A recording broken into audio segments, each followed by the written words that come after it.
We've talked a lot about the players that aren't going to be returning for SMU in 2026, but coming out of the Holiday Bowl, two players that are coming back really excite me: Dramekco Green and Tyren Polley.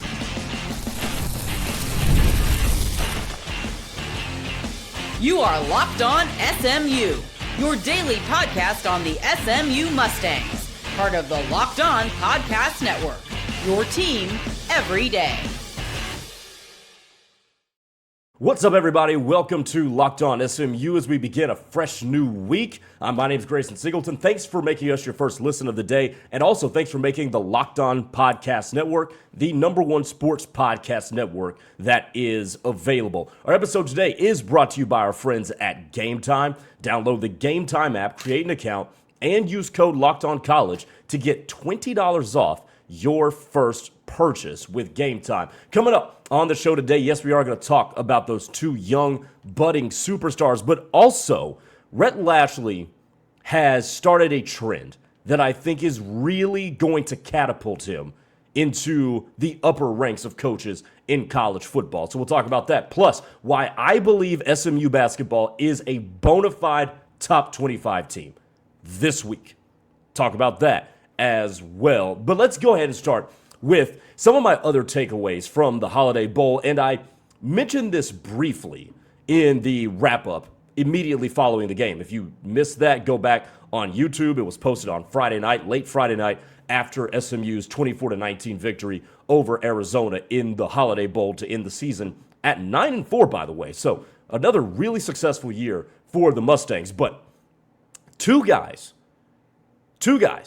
one on offense, one on defense, has me really excited for next year. Dramekco Green and Tyren Polley, based off of their Holiday Bowl performance.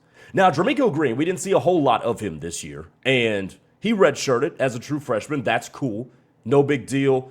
No years off the eligibility. So we didn't get to see a whole heck of a lot of him. But what we did see is something that really caught my eye. So he only carried the ball 7 times for 35 yards, 5 yards a carry. We know about that. But it's the way he ran. It's the way he got those 5 yards a carry, including a 15-yarder, which was his longest run of the day. This man is tough to bring down. He runs strong. He runs hard. He runs angry. But he also has some speed to get away from people if he is to get in the open field. And I think, though he's not as fast as Chris Johnson Jr. is, we know that, I think he combines the speed element of Chris and the power element of TJ into a dude that I think can be an every down back. And going back to the beginning of the year, people asked Rhett Lashlee the question, and rightfully so, what are you going to do losing Brashard Smith? You're not going to have that quote-unquote bell cow #1 back. And he said, well, we didn't know that Brashard was going to be the guy until a couple games in. And that guy ended up being TJ Harden, but even though the carries were pretty distributed, more so than having a true '1 back, I think Dramekco Green can be a true #1 3-down back for SMU. He was already listed as 6'2", 203. My guess is he's going to come into camp, fall camp that is, next year at around 212, 215. That's just my guess, not sourced anywhere, but that's just my guess. And he's going to be a better version of himself. But I look at the way he runs hard and the way that strikes me and jumps out to me as that's a true 3-down back. That guy is it. And he's going to be approaching 20 years old. So good age, got the year to just watch and learn and acclimate to the college world. I think SMU's got a true 3-down back and a guy that I think is going to be really good with Dramekco. I think he's going to be really, really excellent. But that's what 7 carries and 35 yards told me on Friday night, is that SMU has got its running back. I don't want to say for the future because we know how the transfer portal and things like that, roster turnover works. But at least for the near future, for 2026, SMU's got their back.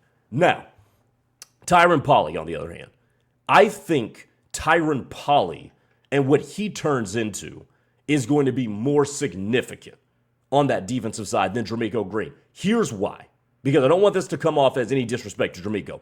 But if you look at what SMU's losing on that side of the football, Isaiah Wakobe out the door, Ahmad Moses out the door, Deuce Harmon out the door as well, another elder statesman of the SMU secondary.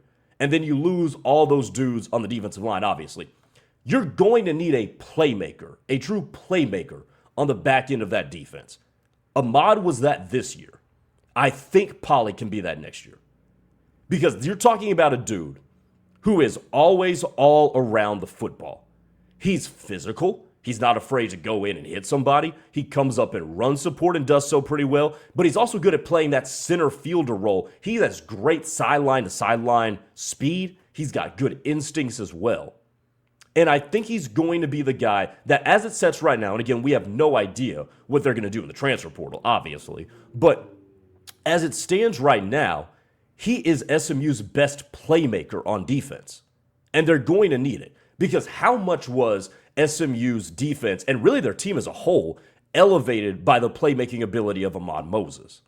The way he could do everything: blitz, run support, play center field, always around the football. I mean, you were watching that Holiday Bowl just with me, and it seemed like Joe Klatt had a man crush on Ahmad Moses with just how much he kept deservedly going back to him, and how he's always around the football, and how he's, an elite tackler. Now, I don't know if Tyren Polley is going to be the elite tackler right off rip that Ahmad Moses was. I don't know if he's going to be good for 100 tackles on a season. I don't know. But I'll tell you this. If you were to tell me that Tyren Polley had 4 interceptions next year, in 2026, Tyren Polley's going to have 4 interceptions, I would not look at you like you're crazy. Because I think he has the skills and the instincts to play that center field safety position very, very well. But I think ultimately, especially with an SMU team that was one of the best in the country at turning people over, what he does on the back end is going to go a long way towards deciding what type of a defense SMU is going to be in 2026. What caliber of defense in terms of rankings and total yardage and all that stuff. So one of the keys for SMU's defense that I had going into this year was that you got to turn people over more. And they did that. Tyren Polley is going to be a key to continuing that in 2026, in my opinion. But Dramekco Green and Tyren Polley, to me, I think are two dudes that they showed us something. Tyren Polley more so extended over the course of the back half of the year. But I think those two are going to be superstars for SMU next year. I think in Dramekco, you can have a guy who gets 250 carries. Truly believe that. I think you can have a guy that can get 250 some odd carries. Tyren Polley, I think you've got to do 82 tackles, 3 interceptions, maybe a sack mixed in there as well. But I love how they got, limited experience. Tyren a little bit more than Dramekco, but I love how they got limited experience. They've got their feet wet playing on a Power 4 field. And next year, with the people and the elder statesmen that are going to be leaving, especially on that defensive backfield, I think those two set up to be really key contributors and maybe leading contributors for SMU in 2026. All right, coming up next, Rhett Lashlee, I think, is on to something. And I think it's going to bode well for SMU next year. We'll talk about that on the other side. Locked On SMU continues on a Monday. Let's talk about NBA Happy Hour with FanDuel. Fridays always feel different during basketball season, and FanDuel is making them even better. Every Friday night before the games tip off, FanDuel gives fans a new way to kick off the weekend with NBA Happy Hour. It's your official pregame, a limited time window where special offers drop right inside the FanDuel app before all the action starts. So Fridays from 6 to 7:30 p.m. Eastern Time is appointment viewing for NBA Happy Hour with boosts, bonuses, and other surprises deep inside the FanDuel app. It's easy to check the weekly special before tip-off and make a move before the window closes. So before tip-off, check out the FanDuel app and see what's dropping during NBA Happy Hour every Friday from 6 to 7:30 p.m. Eastern Time. A little basketball, a little action, and a whole lot of Friday energy. That's NBA Happy Hour only on FanDuel, the official sportsbook partner of the NBA.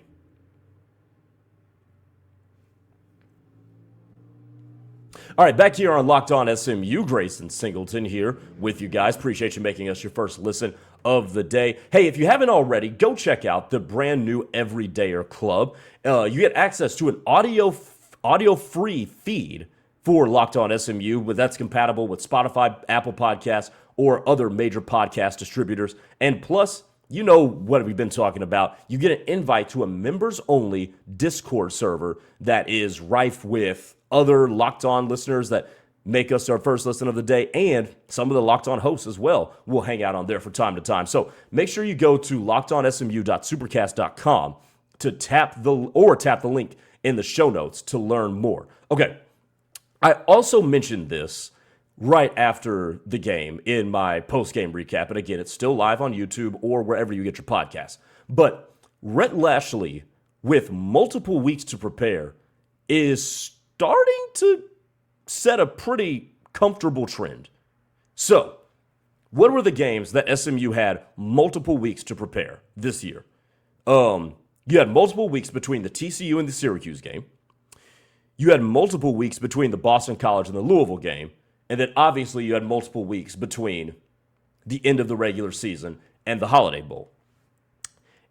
In the Syracuse game, Kevin Jennings threw for 285 yards, and the team put up 31 points and won a game that was much more out of hand than the 31-18 win would suggest. The Louisville game, Kevin throws for 300 yards. By the way, his third consecutive 300-yard day. And Louisville was dispatched of by SMU 38-6. And then, even though they didn't finish it out very well, in the Holiday Bowl, SMU dropped 24 in the first half and looked like the best offense in college football in doing so against a pretty good team. And yes, some of y'all pointed out on Twitter that Arizona was missing guys. That didn't come out until very late after I posted the preview episode, just so y'all know. But yes, Arizona was missing guys. But still, SMU went up and down the field and looked its best it has ever looked. And I think the best coaches in pro or college sports are nightmares to face with extra weeks to prepare. That's just always going to be the case. When they have extra weeks to prepare for you and to install a game plan and really build a good script, the best coaches are nightmares. And I think Rhett Lashlee is starting to etch his way into that conversation because extra weeks to prepare, they were 3-0, and the offense looked outstanding. Outstanding. I mean, if you take away the second half of the SMU-Arizona game, which obviously you can't. The Mustangs scored 31, 28, and 24 in 10 quarters. That's pretty good. That's pretty good. That's almost 100 points in 10 quarters coming off of buys. And the offense looked maybe the most efficient in a lot of those games.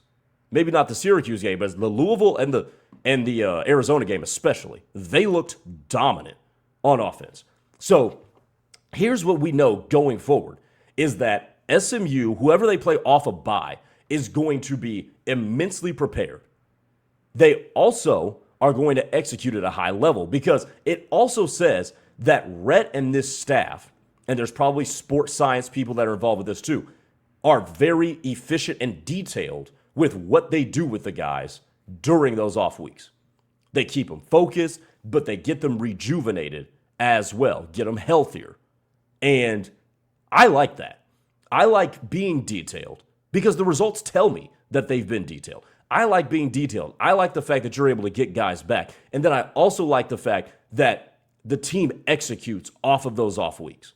And that's hard. You're dealing with 18 to 23-year-olds when it comes to this. You have no idea what's going to happen because the amount of variance that is presented with people that young is enormous.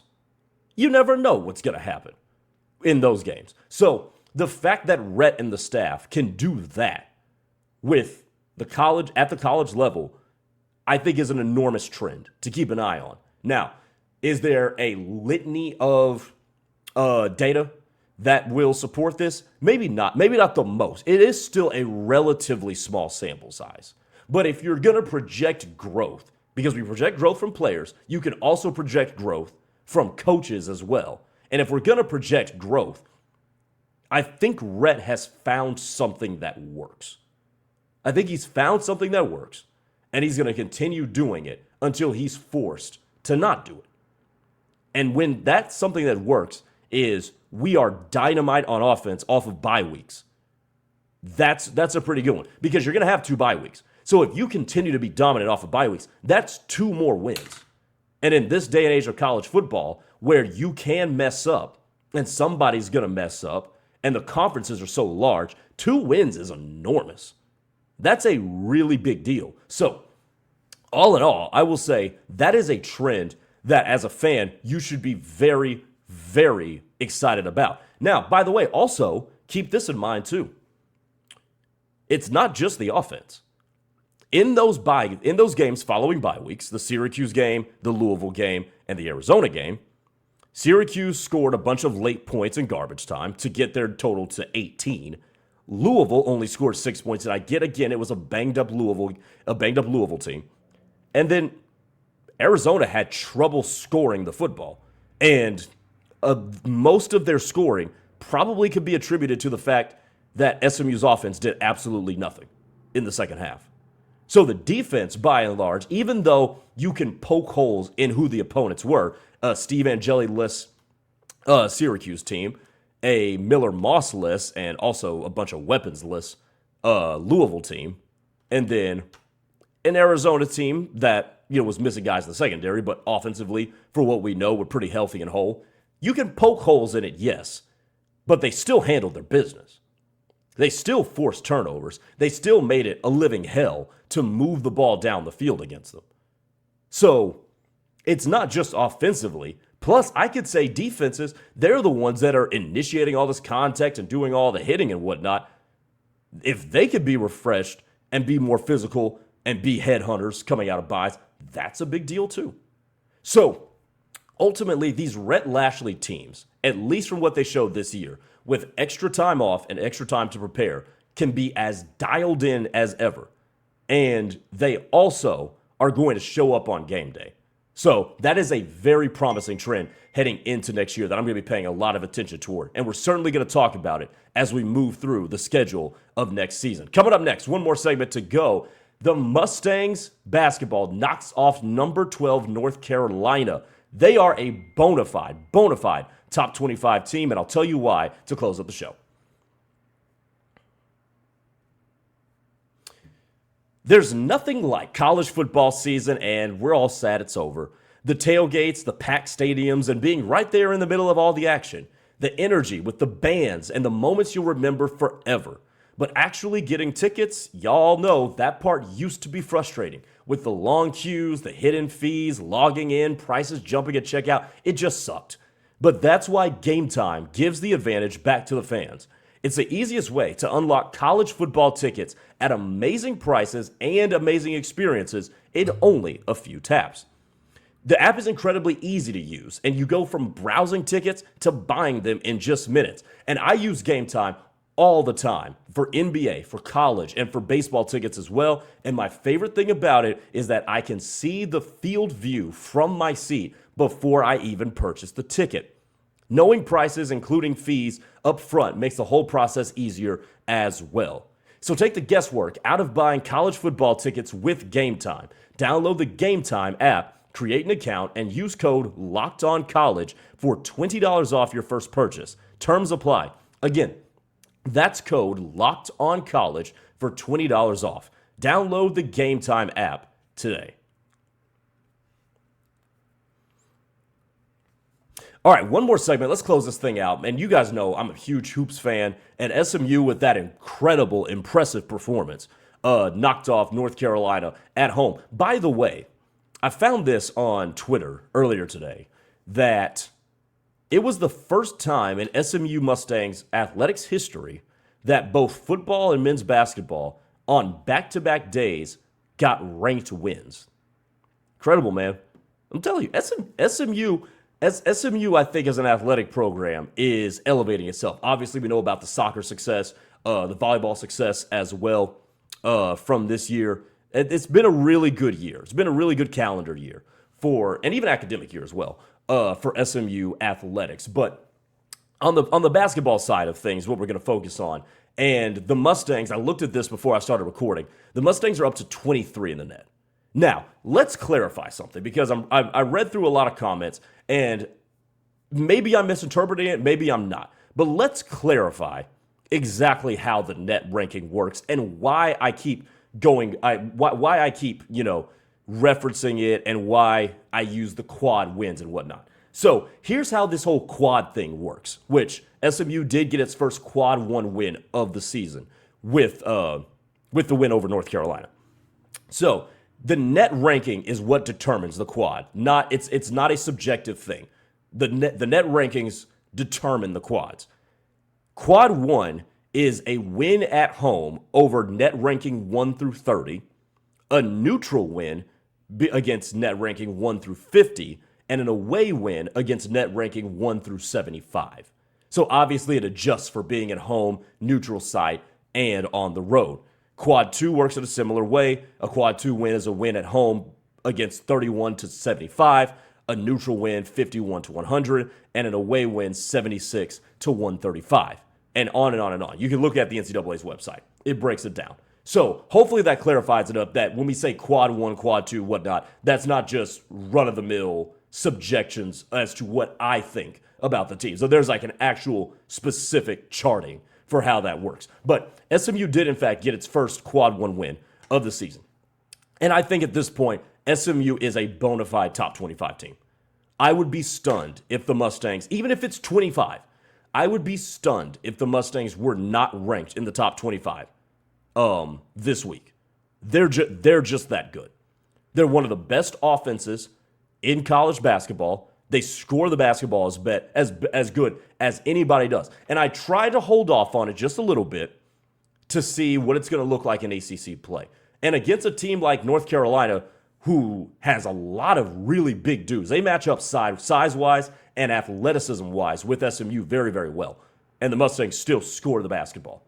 And it's the way they do it. They get up and down the court. They play with pace. They've started to defend a little bit better, and they shoot the cover off the basketball. If they shoot the basketball like they did against North Carolina, this team could get to the second weekend of the tournament. 100% think that. So, all in all, this is a top 25 team. Now, the rest of the schedule, especially the rest of the first part of the ACC schedule, will determine how long they stay there. But if you look at what they did to North Carolina, they made things difficult for all of their best players. Their best players made shots. Seth Trimble had a good game. Caleb Wilson had a good game. Vesar pulled Igotolu away from the bucket and made a couple of threes and whatnot. But if you look at the way that they can defend teams that are comparable to them athleticism-wise, combine that with the way that they can shoot the basketball or orchestrate and operate their offense at a very high level, get to the free throw line, play in transition, they are absolutely a top 25 basketball team. And their analytics and stuff proves it. With point differential point differential with a win over North Carolina, that's going to be critical. I mean, that's an impressive showing, a double-digit win over a top 15 team. So you've got that. Obviously, you have the points per game, put up 91 in your opening ACC game, nearly dropped 100. They will drop 100 in an ACC game this year. Don't know which one, but they're going to. So you combine all those factors and combine that with one of the best scorers in college basketball is on your team in Boopie Miller. And Corey Washington starting to heat up. Jerron Pierre is going to be a walking 15 every night. I believe that's what he's going to be. The transfer in from Jacksonville State. I think he's going to be a walking 25, a walking 15. They have all the ingredients of a top 25 team solidified. I think they could be as high as, 21 in this week's rankings. I'd be a little bit surprised if they cracked the top 20, but 20 to 25, I'm here for it with this team. Now, obviously going forward, this is where the excitement gets because you've got the game on Wednesday at Clemson, another quad one opportunity for the Mustangs. And then obviously you have the game at Duke. So what you're going to see here is they've got those 2 games on the road before the subsequent top 25 comes out. I believe in this week's they will be in the top 25. But you're going on the road. Now it's time to see if this team can take this act to another part of the country, to another raucous environment. Because Clemson basketball has really grown in its relevance to that community. So that's going to be a very fun environment. The kids are going to be getting back from Christmas break. Obviously, Duke is going to be Cameron Indoor. We all know that. But if they can take this high-scoring, up-tempo, quick pace, high possession, and then we're still going to get down and get better at defending, because I think they took steps in terms of how they defend the basketball against North Carolina. If they take that on the road to Clemson and to Durham, this is going to get really interesting real fast in terms of how high this SMU team can go. But for today, Monday, January 5th, the SMU Mustangs are a top 25 basketball team. They absolutely are. They got that win. They got that signature win that they needed for people to really take them seriously. They jumped from 28 to 23 in the net after that win. They have made a steady climb in the net rankings over the course of the last couple of weeks or so as well. So they just needed that one win. They needed that win for people to say, okay, SMU's here to stay. SMU's going to be a contender in the ACC this year. They got that win, and let's cut the BS. They're a top 25 team. They should be a top 25 team this year. All right, or this week. All right, that'll do it for Locked On SMU here on the Locked On Podcast Network. Appreciate you guys making us your first listen of the day. Hey, and if you never miss an episode, the Everydayer Club is built for you. Get Locked On SMU ad-free, plus members-only, Discord access, and more. Head to lockedonsmu.supercast.com to join the club. And also, again, the link is in the show notes as well. For those of you on video here on YouTube, we're going to send you over to the first ever 24/7 National Locked On Podcast Network YouTube channel. And on audio, for those of you, make sure that you make Locked On College Football your second listen of the day. We'll talk to you on Tuesday, everybody. Take it easy.